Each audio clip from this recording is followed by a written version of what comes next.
바꿉니다. 행복한 부자 되십시오.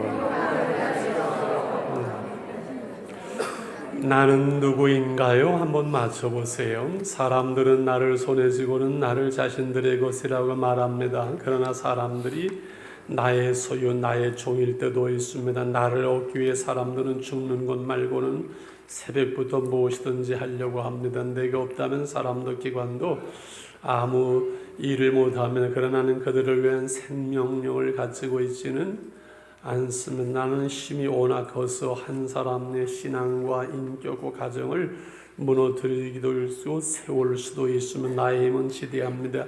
사람들이 나의 노예가 되지 않도록 나를 조심하고 현명하게 다루는 것이 필요하면 나는 누굴까요? 돈. 자, 그리스도인의 물질 관리하고 가로 열고 행복한 부자 가로 닫고 하는데, 어떻게 부자로서 살아갈까? 돈 많은 부자만 말고 돈을 잘 관리하는 하나님의 청지기로서 행복한 부자. 부자는 아니라도 우리가 돈 문제 때문에 근심하고 걱정하고 돈에 매이고, 그지요? 그런 것이 아니라 이 물질 문제로부터 자유할 수 있고, 큰 부자는 아닐지라도 부유한 자로서 살아갈 수 있는 삶의 지혜를 우리가 가졌으면 좋겠습니다. 왜냐하면 주님이 부유하신 그 주님이, 우주 만물을 창조하신 주님이 가난하게 되시면 우리를 부유케 하리라 하기 위해서라고 말씀했거든요. 부자라도 가난하게 살 수 있고 부자가 아니라도 부유하게 살 수 있는 이 삶의 은혜가 우리 가운데 있으면 좋겠습니다. 교제 나눠드렸죠. 청지기가 무엇이냐? 주인의 것을 맡아서 관리하는 사람이죠. 여러분, 청지기는 자율권이 있을까요? 없을까요? 청지기는 자율권이 있어요. 내 마음대로 돈을 지출하고 쓰고 관리할 수 있는 자율권이 있어요. 그러나 청지기는 주인일까요? 청지기 관리하는 사람일까요? 청지기 관리자예요.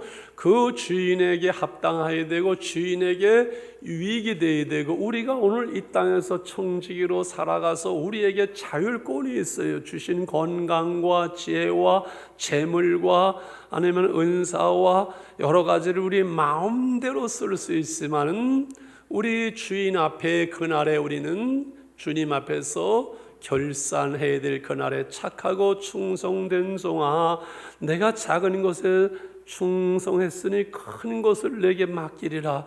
주님의 인정을 우리는 늘 생각해야 되겠죠. 오늘 작은 것에 충성했는데 큰 것으로 맡긴다고 말씀했으니, 우리 예수 믿는 사람들은 이 물질 문제에 대해서 자유할 뿐더러 풍성할 수 있는, 하나님께서 많은 것을 맡길 수 있는 그러한 그 일꾼으로 살아갈 수 있기를 원합니다. 오늘 물질 관리에 대한 문제, 돈이 뭔가로 시작합니다. 돈이 왜 돈을 돈이라고 했을까요? 어떤 분들은 돌고 돌아서, 그래서 돈이라고 하는 그것도 의미가 있어요.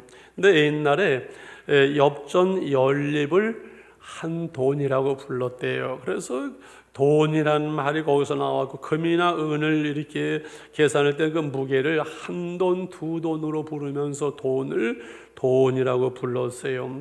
이 돈은 이런 황금색도 있고 초록색도 있는데, 황금색이 좋을까요? 초록색이 좋을까요? 물어보는 내가 바보지.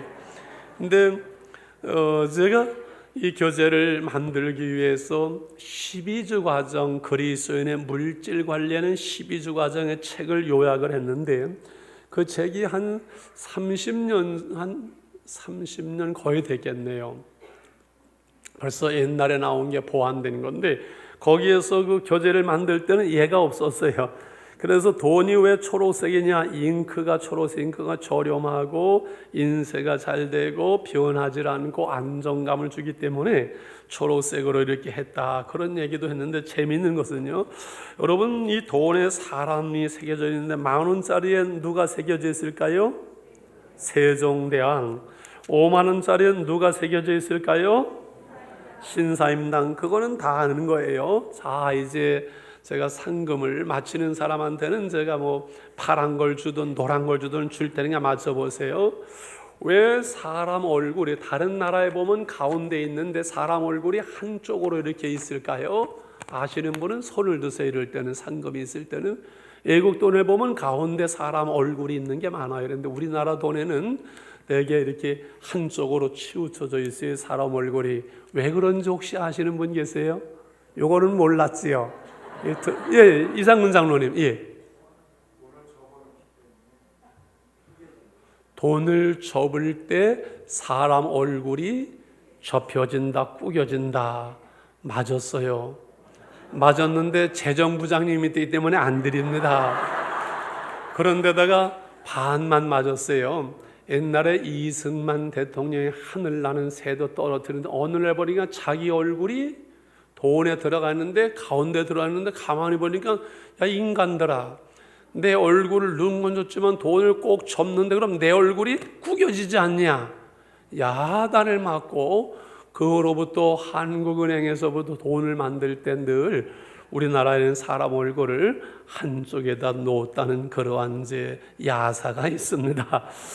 자, 그리스인 물질간에 들어가기 전에 미국 모든 달러에는 1달러나 5달러나 20달러나 100달러의 모든 달러에 In God we trust 이런 말이 들어서 In God 하나님 안에서 we trust 우리는 믿는다. 우리는 하나님을 믿는다. 하나님 안에서 우리는 믿는다. 참 그 미국 되어지고 미국이 하나님의 복을 받는 거 그 돈만 봐도 알아요. In God we trust. 하나님 안에서 우리는 믿는다. 우리는 하나님을 믿는다. 어떻게 돈에다가 그렇게 늘 생각을 했을까요? 대단한 거죠. 청교도의 신앙이. 근데 하나 다시 한번 질문을 하지요. 여러분 이북 돈에는 뭐라고 글씨가 써져 있는지 혹시 아시는 분? 이북 돈에는 이 피리 부는 아이들과 꽃 파는 그 활짝 웃는 소녀들의 그 얼굴이 그려져 있는데 이북 돈에는 뭐라고 써졌는지 혹시 아는 분이 있어요? 이렇게 하다 시간 여기다 보내면 안 되는데 지금 갈 길이 바쁜데 이북 돈에는요 세상에 부러울 것 없어라 그렇게 써 있어요. 세상에 돈만 있으면 부러울 것 없어라. 공산주의 유물사관의 이야기지요. 자, 그리스도인의 올바른 물질관 이게 바로 돼야 되는데 부자가 되려면은 네 가지를 생각해 봤어요. 신앙과 인격 차원이다. 이 물질을 관리하는 것은 그래서 그 사람의 돈을 버는 것과 돈을 쓰는 것을 보면 그 사람의 신앙과 인격 가치관이 거기서 나와요. 이 돈을 가졌다고 교만하지 않고 없다고 비굴하지 않고 돈 앞에 섰을 때 사람은 그 사람의 인격과 신앙이 나오는 거예요. 이해 가시지요? 영적인 자원 누가 주인인가? 한 사람이 두 주인을 섬기지 못하니 하나님이 없는 사람은 누가 주인이에요? 돈이 주인이에요. 돈이 신이에요. 그러나 우리는 하나님이 주인이에요. 돈은 사용하기 위한 하나의 수단일 뿐이에요. 도덕적인 차원이라는 것은 이 돈에 대한 힘이 크기 때문에 돈 때문에 교만할 수 있고 범죄할 수 있고 돈 가지고 다른 사람을 도울 수도 있고 그 돈을 보면 그 사람의 도덕적 윤리적인 차원이 거기서 나올 수 있다는 거예요. 마지막에 선교적인 차원은 우리에게 돈을 주실 때 복음을 전하고 그지요? 그래서 선교 사람들 우리나라에 올 때 이 복음과 함께 달러를 가져와서 학교를 세우고 병원을 세웠죠. 여러분 세브란스 병원에 우리는 많이 가는 세브란스 병원의 그 세브란스가 뭔지 아세요?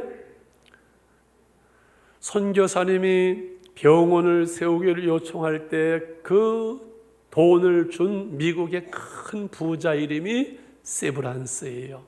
그래서 이 달러와 복음이 함께 가는 거지요. 그래서 우리가 올바른 물질관 신앙과 인격의 차원이고 영적인 차원이고 도덕적인 차원이고 선교적인 수단이 이 물질이다는 기독교적인 그 물질관을 우리가 갖는 거.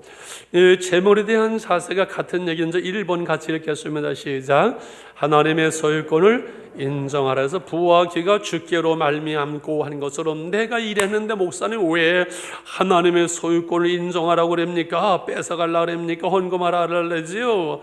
내가 일해서 돈 벌지만 건강 주시고 일터를 주시고 일하게 하시는 분은 하나님이시기 때문에 믿는 사람들은 하나님으로부터 주어졌다고 우리는 인정하는 거죠. 그래서 우리는 하나님의 청직으로서 잘 관리하는 거예요. 달란트에 비해 작은 것에 충성했으니 이 물질적인 것이 어떤 면에서는 작은 것일 줄 몰라요. 영적인 부분으로 보면. 그러나 이 물질적인 것을 잘 관리하지 못한다면은 그거는 곤란한 거예요.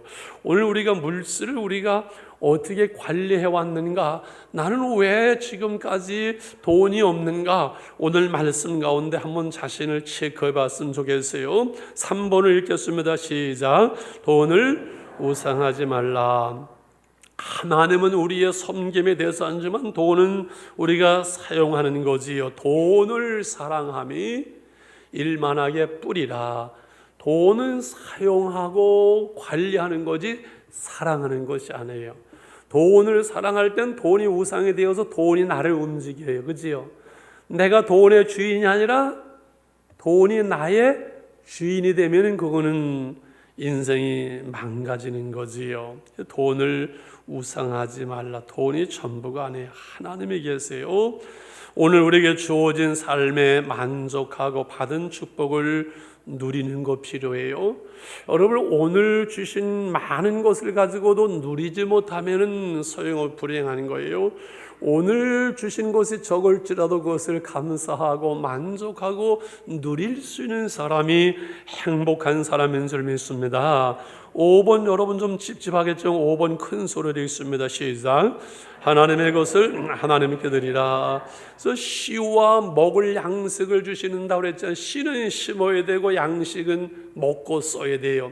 씨는 어디다 심어야 돼요?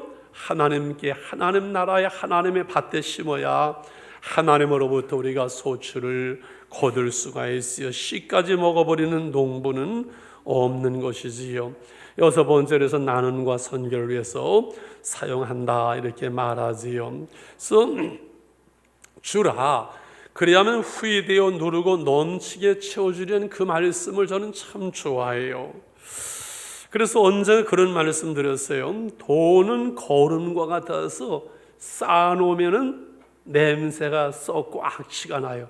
그래서 교회가 돈이 쌓이면요 싸움이 시작되어져요. 여러분 교회가 싸우고 고발하고 고소하고 그래서 변호사들이 빈정거리는 말이 있어요.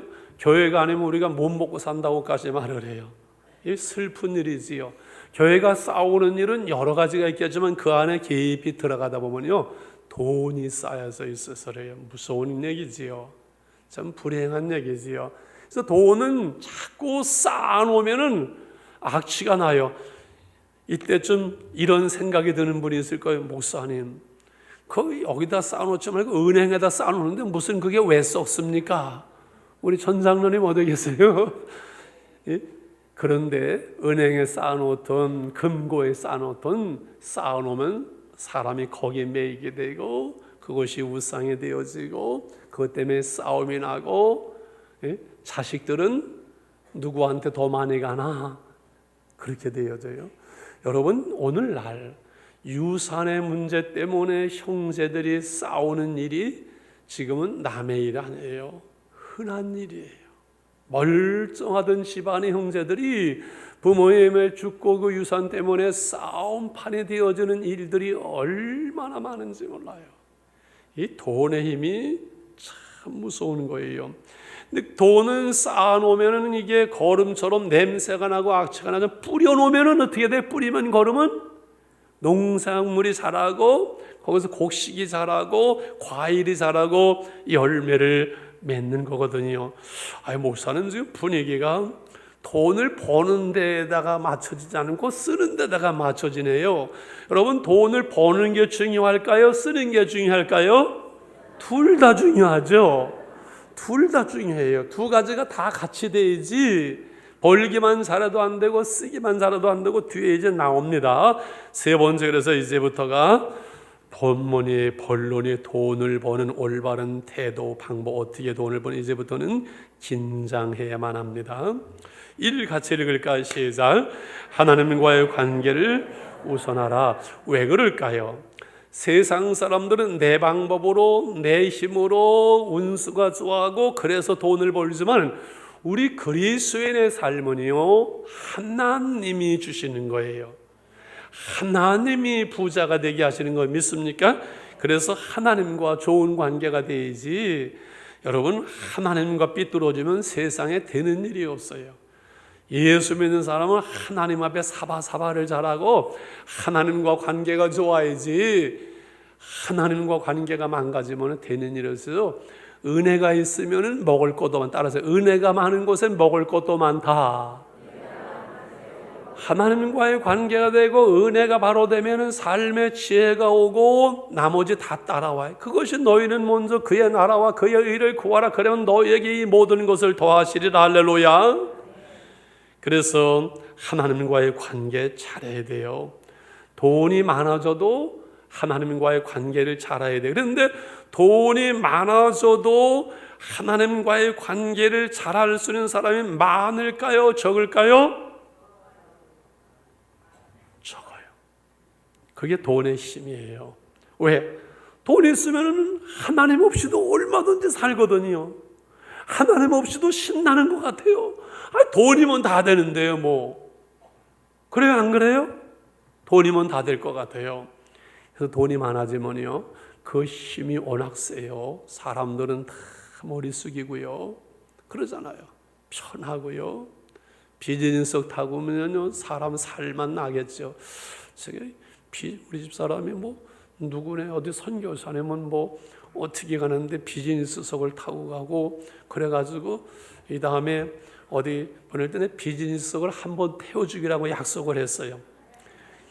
비행기 타고 10시간 이상 가는 게 진장로는 내리고 얼마나 멀어요. 10시간 이상 힘들죠, 미국 가는 거. 근데 비즈니스석을 타면 참 얼마나 편하겠어요. 그냥 누워있으니까요. 그래서 돈이 좋은 것이고 돈 벌어야 되고 돈이 있으면 사람이 겸손해지고 하나님 앞에 겸손함과 은혜를 유지하기가 그만큼 어려워요. 따라합시다. 하나님 줘보세요. 주셔도요, 교만하지 않고 딴 데 쓰지 않고 그리고 하나님 위해서 선교 위해서 잘 쓰겠습니다라고 기도하세요. 그렇게 기도해야 돼요. 예? 기도해야 돼. 하나님이 쏘고실지 안 쏘고실지 모르지만 그렇게 마음을 그렇게 정하고 기도하면 되는 거죠. 뭐 나중에 마음 변하는 거에 어쩔 수 없지만 지금 우리의 중심 마음을 하나님 주셔도 내가 겸손할 것이고 은혜 안에 떠나지 않을 것이고 주일 오후 예배도 안 빼먹을 것이고 그렇게 할 테니까 선교할 테니까 줘보세요 라고 기도해야지요. 할렐루야. 이거 필요합니다. 하나님과의 관계, 그리고 정당한 방법을 택해야 돼요. 부정직한 방법으로 그리고 속히 돈 벌고 하는 것은 결국은 무너지고 망해요. 늦는 것 같고 안 돼도 정당한 방법을 택해야 돼요. 정직하면 손해보는 것 같을지라도 그것이 진정한 성공의 길이고, 그래서 성실하게 해서 내 손이 수고한 대로 수고해 떡을 먹는 것이 기독교적인 방법인데, 잭슨과 루이스라는 사람의 이야기가 있어요. 그 모조품이지요. 그 중국 사람들은 가짜 달걀까지 만든대요. 나는 그 이해가 안 가요. 가짜 달걀 만들려면 진짜 달걀보다 더 돈이 많이 들 텐데 어떻게 가짜 달걀까지 만들어내는지 모르겠어요. 대단하지요. 이 잭슨과 루이스가 그런 모조품을 만들다가 이제 결국은 나중에 파산을 당합니다. 그래서 다시 사업을 시작할 때 우리 그러지 말고 처음부터 그러지 말고 10년 동안은 정직하게 좋은 것으로 좋은 제품을 만들어 팔다가 신년쯤 돼서 신용이 얻어지면 그때 한번 우리가 크게 한탕하자 해서 정직하게 신용 있게 좋은 제품을 만들어서 파니까 처음에 힘들어도 점점 잘 되고 10년간 자리가 잡혀서 이제 드디어 한탕을 하자는데 두 사람이 의논을 했어요. 야, 우리가 이렇게 정직하게 좋은 제품 만들어 팔아도 부자가 되는데 뭐로 가짜를 만드냐? 우리 그러지 말고 정직하게 바르게 좋은 제품 만들어서 그렇게 하자. 잭슨과 루이스가 그렇게 했다는 거 아니에요. 말되는 얘기지. 할렐루야. 네 번째가 저는 제일 중요하다고 생각을 해요. 시작. 탁월함을 추구하라. 가로 열고 돈이 따라오게 가로 빨리 닫아야지요. 여러분, 탁월함을 추구하게 하라. 해당 분야에 대해서 충분한 지식과 경험과 노력을 가지고 내가 하는 일이 뭐든 그 분야에 여러분 전문가가 돼야 돼요. 그게 탁월함을 추구하는 것이고 내가 그 분야의 전문가가 되면 돈은 자연적 따라오는 거예요. 저희 집사람이 우리 아들한테 가끔 그런 얘기를 해요. 늘 돈 따라가지 마라. 돈이 사람을 따라와야지 돈 따라가지 마라. 그 얘기 자주 합니다. 맞는 얘기지요. 그 신화 그룹의 이렇게 식당이 어마어마하지요. 한태현 장로님이 이렇게 그릇을 판 식당이라고 한 2억 원어치 팔았대. 이거 저거 오픈하는데 이제 4층 식당인데 어마어마한데 거기가 식당을 시작한 그 신화그룹이래네. 거기가 경복궁도 거기에 들어가고 해서 1년에 한 100군데를 오픈하는데 1년에 많지는 않고 한 1,000억 정도 매출이 된다 그래요.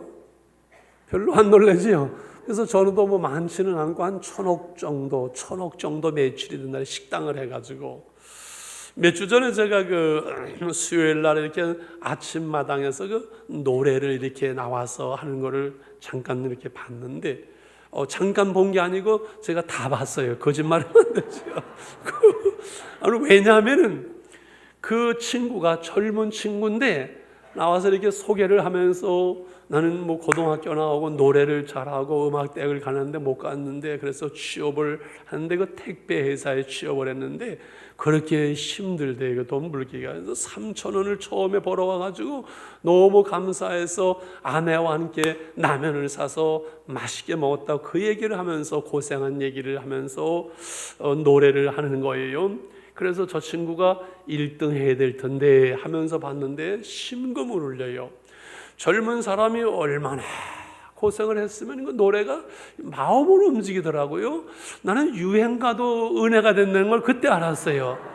그런데 처음에 들어가서 3,000원을 벌었던 이 친구가 택배 회사를 하면서 지금은 직원이 50명이 된 택배 회사의 사장이 된 거예요. 젊어요. 그래서 그분이 고생한 얘기를 해요. 그래서 그 업자들을 가서 일을 봐주고 이렇게 하면서 지금도 10년째 3시간밖에는 못 잔다고 그래요. 그래서 자기가 하는 일이 무엇이든 자기 분야에서 탁월함을 추구할 수 있는 그 다른 사람들보다도 뛰어날 수 있는 내가 하는 일이 무슨 일 그 분야의 전문가가 될 수 있는 내가 있는 그 직장에서 거기에서 내가 없으면 안 될 만큼 그렇게 성실한 삶을 추구하는 것이 필요해요. 지금 현대인들은 젊은이들은 돈 많이 주는 직장보다 일 많이 하고 돈 많이 버는 직장보다는 일 조금 해도 이틀씩 쉬고 덜 버는 쪽을 추구해요. 우리 예수 믿는 사람들은 그렇게 하면 안 돼요. 일 더 많이 하고 돈 더 많이 버는 쪽을 택해야 돼요. 아니, 돈을 조금 받아도 내가 일한 만큼, 내가 돈을 받은 만큼 일하면 안 돼요. 그건 여러분 성공의 길이 아니에요. 내가 월급만 받는 만큼 일하면 안 돼요. 내가 월급 받는 것보다는 배 이상 해야 그게 탁월함을 추구하는 것이고 인정을 받고 그 자리에서 그 사람이 없어서는 안 될 사람이 되는 거예요. 믿습니까?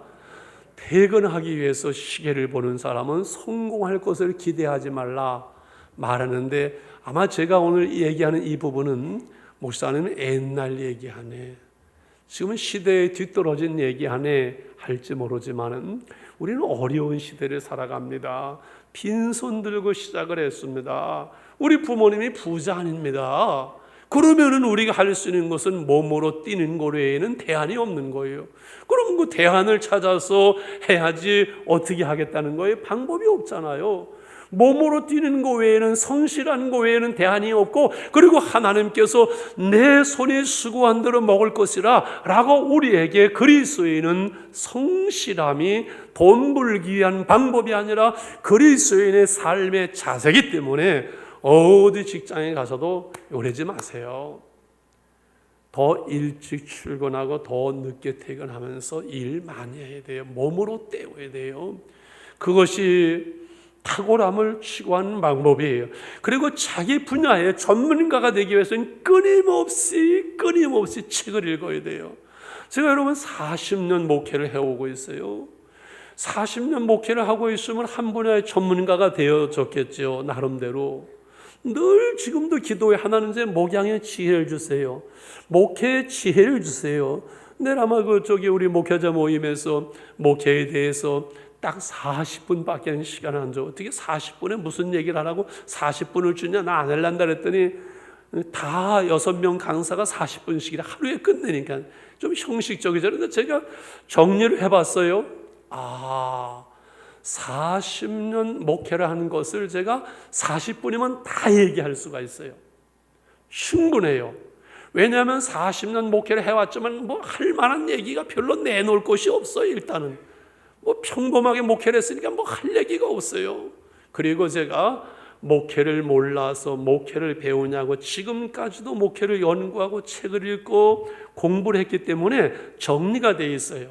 완벽하게 정리가 돼 있어서 지금은 목회 10계명에서 3가지로 정리되게 40분이면은 제가 40년 한 것을 충분히 얘기할 수가 있어요.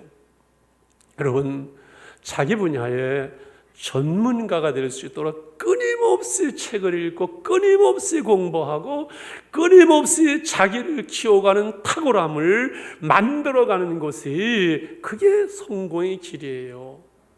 돈을 따라가는 게 아니에요. 돈 더 달라고 어디서 돈 더 주냐고 그것이 아니라 내가 있는 자리에서 탁월함을 추구하는 전문성을 가지면 돈이 따라오는 거예요.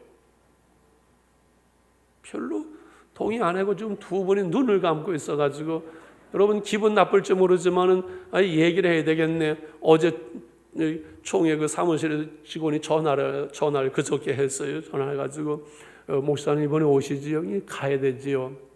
그랬더니 무슨 구자를 불러달래요. 난 그거 모르는데 나중에 불러달라 해서 왜 그러냐 그랬더니 강사비를 입금시키려고 그랬는데요. 이제 부럽지요 좀. 돈 얘기를 하는 거니까. 그래서 아니 얼마나 되는데 그냥 그 교육부 돈도 없고 직원들 그냥 식사하세요 그랬더니 아이 목사님 말씀만 그냥 감사하고 강사비를 입금을 시켜야 되니 불러주세요. 이 정도 될 때 지금 자꾸 신경을 얼마나 될까? 그쪽으로 머리를 쓰는 사람은 크게 될 사람이 아니에요. 그런가 보다. 우리 목사님 대단하네. 기도해드려야 되겠네. 이런 마음을 가져야지. 할렐루야. 어디까지 갔죠? 갈 길이 탁월함을 추구하라. 이게 정말 중요한 겁니다, 여러분. 5번 같이 읽겠습니다. 시작. 검소해야 저축할 수가 있으니까요. 검소하고 저축하라. 이거는 뭐 아무리 얘기해도 부족함이 없겠지요. 성경에서 내일 일을 염려하지 말라는 것은 내일 일을 준비하지 말라는 것이 아니에요. 내일을 준비하는 사람만이 내일을 염려하지 않아요.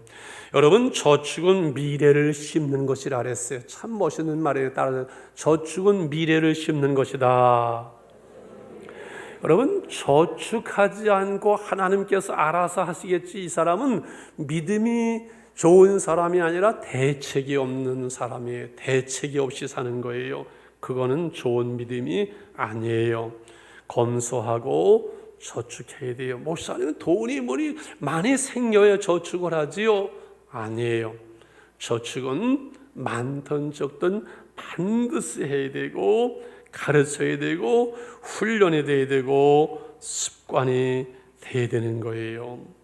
여섯 번째, 재정에 대해서, 투자에 대해서 전문성을 가지라. 이 부분은 제가 길게 얘기가 어려워요. 왜냐하면 이 부분은 저의 그 전문 분야가 아니고 이건 두 과로 되어 있어서 40분 이상은 얘기해야 될 건데 그 뒤에 다시 나오기 때문에 넘어갑니다. 7번에 돈거래의 원칙을 지켜라.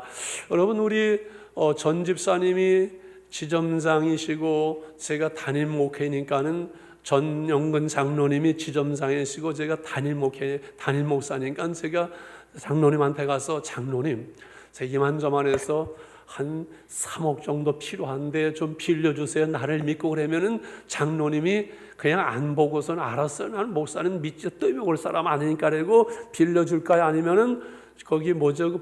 부동산이나 이걸 맡기는 걸 뭐라 하죠? 예? 담보 가져오라 할까요? 담보 가져오라고 얘기할 것이고 서류 다 하고 도장 찍고 다 꼼꼼히 이렇게 하지 그거 대충 해가지고선 저분이 나한테 돈 빌려줄까요? 아니에요.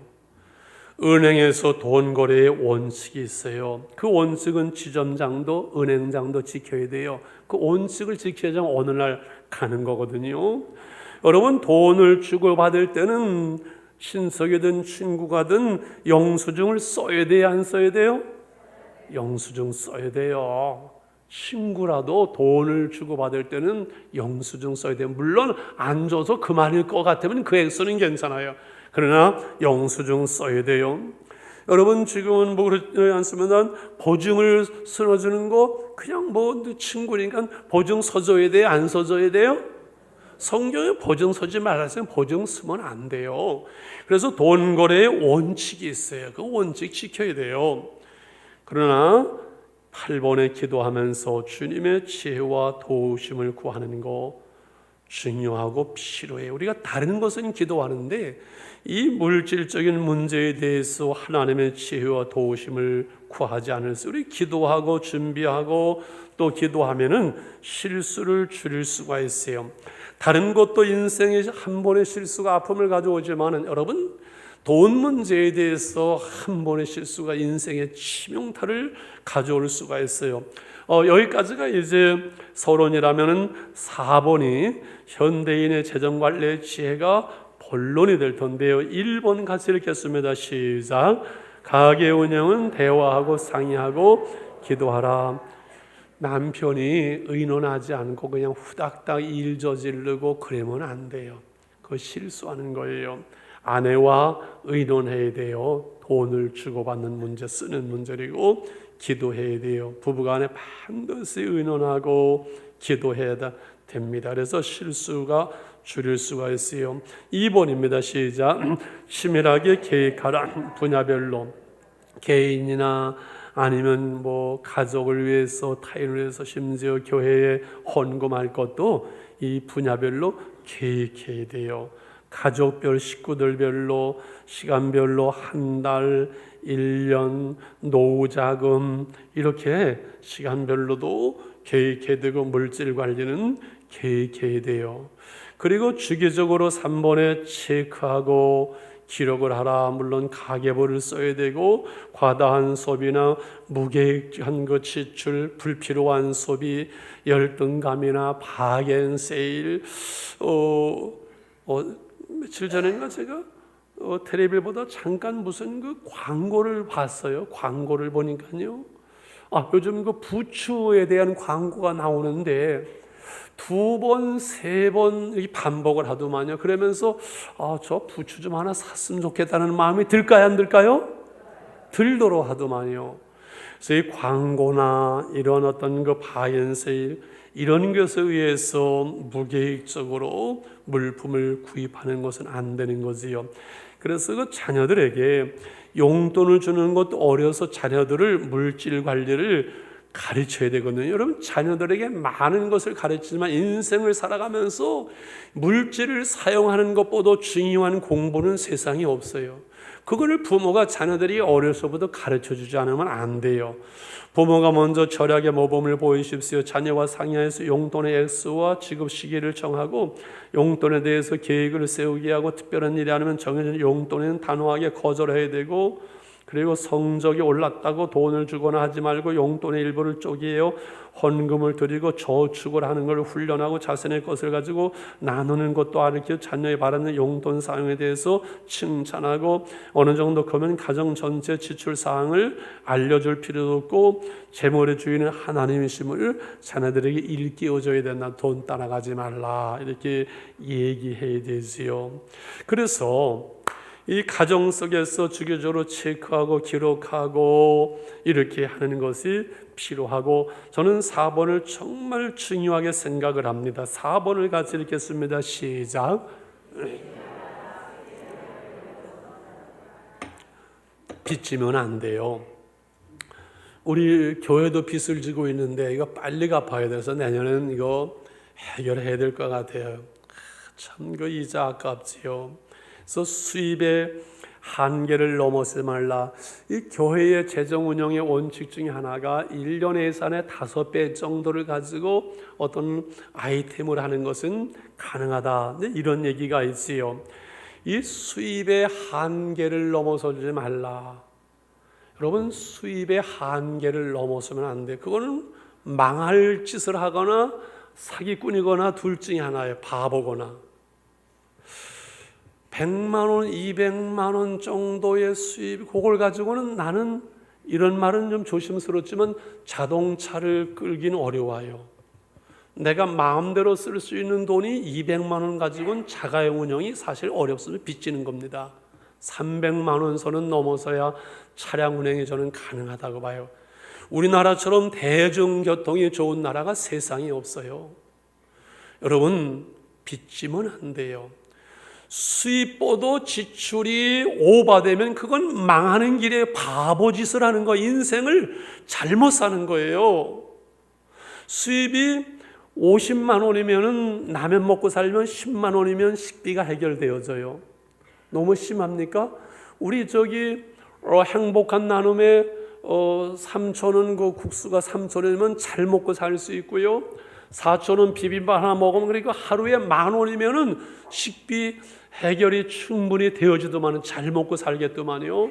조금 안 되면 2,000원짜리 라면, 1,000원짜리 라면 사서 한 끼는 끓여 먹으면 되고, 그래서 단호하게 말합니다. 다시 강조합니다. 내 수입에 오버하는 지출을 하는 것은 자살행위예요. 그건 바보예요. 그건 인생을 잘못 사는 거예요. 그래요, 안 그래요? 좌우로 한번 물어보세요. 그래요, 안 그래요? 이건 뻔한 건데, 당연한 건데 왜 인생을 이상하게 사는 사람들이 있어요? 그죠? 당연해요, 안 당연해요? 당연해요. 저는 없을 때는 굶어봤기 때문에, 라면 많이 끓여 먹어봤기 때문에 이 얘기할 수 있어요. 지금도 먹는 거 그냥 라면 한 끼 끓여서 먹어도 편안하고 잘 먹는 거예요. 그죠? 근데 식비는 많이 안 들어가거든요. 다른 것에 들어가요. 그래서 무슨 일이 있어도요, 내 수입을 넘어서서 지출하지 않도록 인생의 원칙을 세워야 돼요. 여기서 잘못되면 더 이상 딴 건 얘기할 필요가 없어요. 그건 인생을 거꾸로 사는 것이고 엉터리로 사는 건 더 이상 얘기할.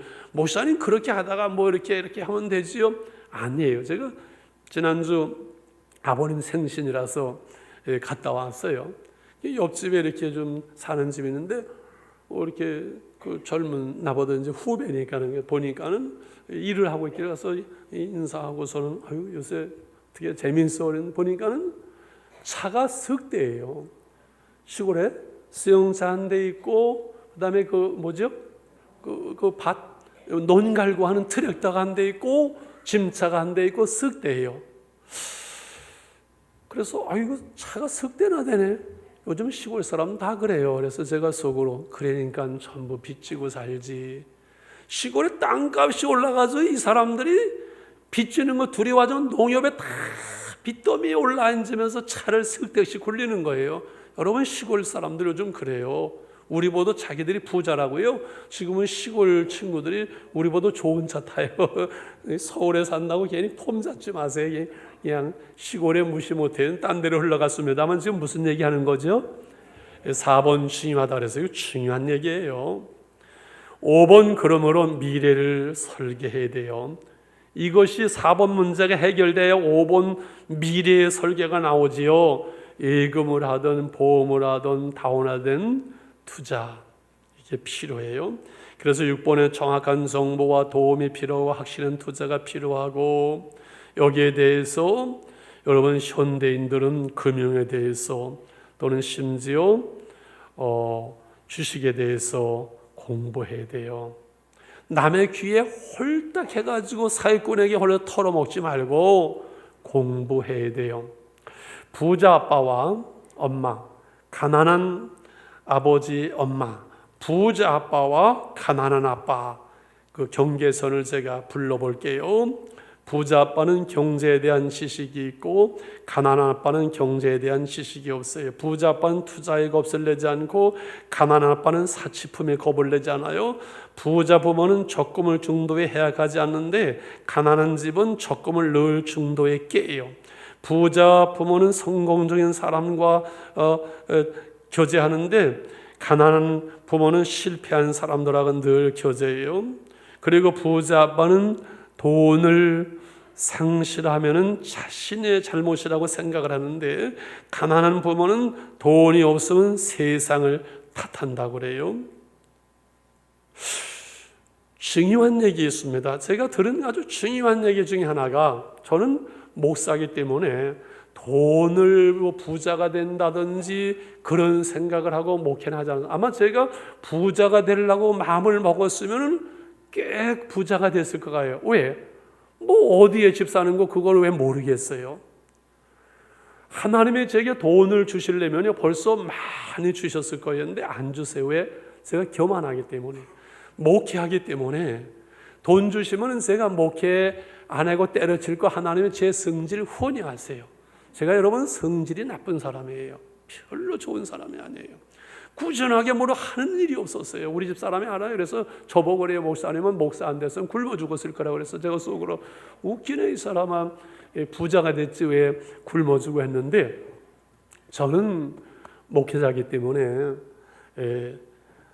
부자가 이렇게 되어서 살 수는 없어요. 그러나 마음속으로 하는, 저 은퇴하면 돈 좀 주세요. 선교지 가서 교회에다가 돈 손 벌리지 않고 선교지 가서 손 펴면서 선교할 수 있게 해서 기도는 해보고 있어요. 근데 그거야 뭐 하나님께서 하실 일이지 저는 뭐 이 분야에 대해서는 전문가가 아닌가 하는데, 이런 말을 들은 것을 늘 기억을 해요. 부자는 투자하기 위해서 돈을 벌고 가난한 사람은 쓰기 위해서 돈을 번다. 다시 말하면 부자는 돈이 생기면 투자할 것을 생각하고 가난한 사람은 돈이 생기면 쓸 것을 생각한다. 여러분 깊이 머릿속에 넣어두십시오. 현대 자본주의 시대는 투자를 알지 못하고 투자에 대해서 눈을 열지 못하고 투자를 배우지 않으면요 부자가 될 수 없어요. 이건 여러분이 아시잖아요. 저는 이 분야의 전문가를 아니면서 여러분은 이 분야에 대해서 공부해야 돼요. 부자는 돈이 생기면 투자할 것을 생각하고 투자하기 위해서 돈을 버는데, 가난한 사람은 쓰기 위해서 돈을 벌고 돈이 생기면 쓸 것을 생각한다니까 여러분 알아서 아십시오. 할렐루야. 여기서 할렐루야 할 건 별로 아닐 것 같은데. 7번입니다. 시작. 부도덕한 방법은 거절하라. 사람을 얻어라 가로 열고 신용 가로 닫고. 그래서 여러분 이게 눈이 멀면요 결국은 무너질 수 있어요. 최고의 상도는 사람을 얻는 것이라고 늘 얘기했잖아요. 신화그룹 얘기도 하고 제가 식당 얘기했죠. 오는 손님 어떻게 맛있게 해서 잘 대접을 할 것인가 그래서 신뢰와 신용과 사람을 얻어야 돈이 따라오는데, 이 인간 어떻게 해서 그냥 그건 아니잖아요. 그죠? 이 뻔한 것이고 다 아는 것인데 그걸 사람이 못하는 거예요. 저는 그래서 돈 버는 게 쉽다고 생각하는 사람이에요. 기분 나빠요? 목사님이 지가 나가서 돈을 안 벌어버리니까 저런 소리를 하지 라고 여러분 생각한다면 어쩔 수 없지만 여러분 그렇잖아요. 여기 부도덕한 방법 거절하고 사람을 얻고 신용을 얻으면은 그러면 돈이 따로 올 수 있지 않겠어요? 신실하고 성실하고 신용을 얻고 최선을 다해서 이렇게 내놓고 그러면 돈은 따라오는 거잖아요. 그렇죠? 거기다가 이제 나눔과 선교를 계획하는 거, 이 나눔과 선교는 축복이거든요. 이게 축복이에요. 우리 교회 속에 선교 분야 이런저런 나누는 것이 여러분 많습니다. 여러분이 생각하는 것보다 나누는 것이 참 많아요. 금년에 제가 우리 교회 재정 말고 개인적으로 이렇게 나누는 부분들이 참 많아요. 꽤 많아요. 이 나눌 수 있다는 것은 복이에요. 이 나눔은, 선교는 복이에요. 이건 뿌리는 것이고 심는 거예요. 할렐루야. 나눔은 복이거든요. 그래서 이제 마무리입니다. 이제 시간이 됐기 때문에 5분 안에 마무리할 텐데요. 왜냐하면 헌금은 길게 얘기하면 시험네. 이제까지 돈 버는 것은 은혜가 됐는데 헌금에 대한 양이 길면 이게 은혜가 안 돼요. 시험이 되지요. 왜 하나님이 헌금을 원하시는가? 1. 시작. 마음을 하나님께 두시기 위해서. 내 물질이 있는 곳에 내 마음이 있다. 우리 젊은 사람들 늘 얘기하죠. 데이트하는데 이 인간이 돈을 안 쓰려고 그래. 그러면 이거 빨리 차야 돼. 마음이 없는 거예요. 마음이 있으면 돈 쓰게 돼 있어요. 여러분, 우리 돈 한 1,000만 원만 주머니에 넣고 있어 보세요. 신경이 늘 어디로 갈까요? 글로 가요. 집에다 두고 왔어요? 그런데도 신경은 어디로 가요? 글로 가요. 물질이 있는 곳에 마음이 있어요. 하나님께 드림으로 하나님 나라의 소망이 있는 것이고요. 여러분, 교회를 때로는 시험이 오고 떠나고 싶은데 못 떠나는 분이 있어요. 그분은 왜 그럴까요? 본전 생각이 나거든요. 드리는 헌금이 있고 쌓아놓은 게 있는데 어떻게 떠나겠어요? 떠나기 어렵지요. 그래서 마음을 하나님께 두는 하나님의 방법이고 원리이고, 하나님이 주셨습니다, 하나님이 나의 주님입니다 라는 진정한 고백이, 두 주인을 섬길 수는 없어요. 씨와 먹을 것을 주시는 하나님께서 고린도후서 9장 10절 하나님의 축복의 씨앗을 심는 거예요. 씨는 심어야 돼. 이게 11조예요. 그리고 이를 통해서 하나님의 집을 이루어가고 하나님의 나라를 확장해가는 하나님의 방법이, 하나님의 지혜가 여기 있어요. 우리가 예물을 드리고 헌금을 하는데 그 기본 정신과 바른 자세가 흐트러지면 헛되리는 거예요. 1번 시작. 헌금은 하나님께 드리는 것이다. 목사 위에서 헌금하는 사람은 아니잖아요. 그죠? 때로는 목사님 이건 자유롭게 쓰십시오라고 봉투를 가져오는 분들이 있어요. 그럼 제가 자유롭게 쓰고 필요한데 이렇게 선교를 해서 쓰는데 허투루게 하지 않죠. 조심스럽지요. 그런데 이렇게 하든 저렇게 하든 우리가 헌금은 하나님께 드리는 거예요. 하나님께. 여러분, 헌금 많이 한다고 재정 풍성해진다고 해서 월급 올리거나 그러지 않거든요. 할렐루야. 두 번째, 하나님을 기쁘시게 하는 거예요. 세 번째, 자원함으로 드리는 그 자세가 중요해요. 따라합시다. 각각 그 마음에 정한 대로 할 것이요. 인색하면 억지로 하지 말지니 하나님은 즐겨내는 자를 사랑하시느니라. 아침에 말씀드렸어요.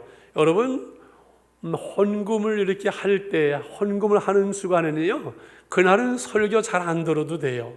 그냥 와서 오면서 은혜가 되어져요. 경험해 보셨죠? 어떤 데 하나님께 큰 헌금을 할 때는 그냥 오면서 그 전날서부터 그냥 마음이 두근거리고 그냥 저절로 은혜가 돼요. 참 하나님은 어떻게 그렇게 아시는지 몰라요. 하나님은 우리의 마음을 너무 잘 아세요. 저절로 그 은혜가 되어져요. 그래서 자원함으로 기쁜 마음으로 예물을 드릴 수 있다는 것은 은혜예요. 은혜. 그때가 우리 인생에서 가장 행복할 때예요. 헌금도 계획적으로 규칙적으로 이렇게 하는 게 참 중요해요. 계획적으로 규칙적으로 이렇게 하라. 이게 참 중요하지요. 그래서 한 달 헌금 드릴 거 감사하는 거 이렇게 정해놓고 이렇게 하기도 하고, 또 들어오면 먼저 뛰어나서 어떻게 할 거 하고 이렇게 하는 게 필요하지요. 규칙적인. 그리고 기도함으로 하나님의 인도하심을 따라하는 게 중요해요. 하나님이 역사하실 때 또는 감동을 주실 때는 아멘 하면은요, 하나님께서 은혜와 축복과 하나님의 어떤 일들을 계획하셔서 감동을 주세요. 참 이거 신기해요. 헌금은 기쁨으로 그리고 기명으로 드리는 거예요. 구제는 은밀함으로 하는 거예요. 7번을 같이 읽겠습니다. 시작. 11조 생활에 성공하십시오. 1분 남았는데 11조의 의미는 하나님의 소유권을 인정하고 내 신앙을 고백하고 축복의 씨앗을 심는 거라 했어요. 어떤 사람들은 이 구약의 율법이라고 11조를 말하는데 그렇잖아요. 아브라함이 먼저 드렸어요. 율법이 정해지기 전에 야곱이 서운함으로 드렸어요. 율법 전에 드려진 예수님이 인정하신 11조의 축복을 우리가 경험하고 11조를 드리면서 내 삶의 영역에서 살아계신 하나님을 경험해요. 로펠러나 콜게이트 얘기들 많이 들었어요. 존 워나메커는 9살 때 벽돌 공장에서 일할 때 벽돌을 드리고 11조를 드리면서 하나님 제가 세계 최고의 부자가 되게 해주세요 기도했는데, 전 세계의 존 와나메커 백화점 왕은 11조의 헌금을 하는데 전 세계 수십 개 나라의 YMCA를 통해서 건물을 지어줬는데 우리나라에 지어졌던 그 종로 2가 했던 YMCA도 존 와나메커가 돈을 보내줘서 지어진 건물이거든요. 참 놀라운 일에서 어떤 분이 그랬다고 그래요. 이 황금 덩어리가 생겼는데 그걸 볼 때마다 너무 좋고 만지기만 해도 그냥 부자가 된 것 같고, 그랬는데 자꾸 걱정이 되니까 장롱에 이렇게 넣었다가 그것도 걱정이 되니까 땅속에 묻어놨어요. 그래서 죽을 때가 돼가지고 이것을 딴 사람에게 후손에게 물려주기 위해서 파버리니까 세상에 돌덩이가 된 거예요. 하나님께 따져서 하나님 어떻게 황금 덩어리를 돌덩이로 만들 수가 있습니까? 따졌더니 하나님이 야, 땅속에 묻어놓는 거야. 돌덩이든 황금덩이든 무슨 차이가 있니? 그러시더래요. 여러분 노벨 이야기를 아시잖아요. 화약을 발명해서 큰 부자가 되지요. 그런데 어느 날 신문에 대서특필 화약을 만들어서 수많은 사람을 죽였던 노벨 죽다 오보였었어요. 기사가 나왔어요. 그 신문을 보는 순간 노벨은 생각하면 야, 내가 언제 죽을 때 결국은 이런 기사가 나네. 나 인생 잘못 살았네. 그럼 어찌할꼬 하면서 그 돈을 환원하면서 무엇을 만들었죠? 노벨상을 만들었던 거예요. 너무 부자들을 얘기를 했습니다마는 중요한 것은 오늘 우리의 삶의 자리에서 일단 우리는 계획적으로 물질을 관리해야 될 거예요. 그죠? 어찌됐든 수입을 초과하지 않는 것은 정상적인 인생을 살아가는 것이고, 많든 적든 조금이든 여러분 반드시 통장을 가지고 저축해야 되는 것은 저축은 미래를 심는 것이라고 말씀을 드렸어요.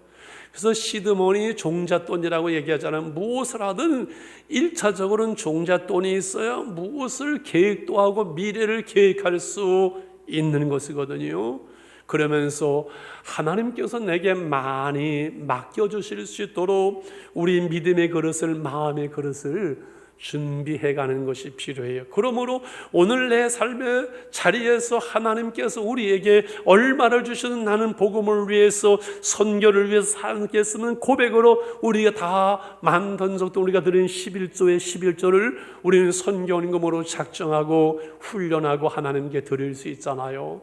그러나 더 중요한 것은 우리가 많던 적던 오늘 내게 주어진 삶의 자리에서 돈의 노예가 되지 아니하고 그것을 관리하고 바르게 사용하면서 즐거워하고 행복할 수 있는 삶, 오늘 내게 주어진 것을 만족하고 가진 것이 많던 적도는 하나님의 은혜 속에 부유함을 누릴 수 있는 삶, 그것이 우리 그리스도인의 재정관리에 필요한 지혜요 믿음인 줄 믿습니다. 우리 1분만 기도하면서 하나님, 우리의 짧은 생애를 살아가면서 없어서는 안 될 물질을 바르게 관리할 수 있는 지혜를 주옵소서. 같이 기도하겠습니다. 하나님 아버지 감사합니다. 오늘 오후에도 우리가 주의 이름으로 모이게 하셨습니다.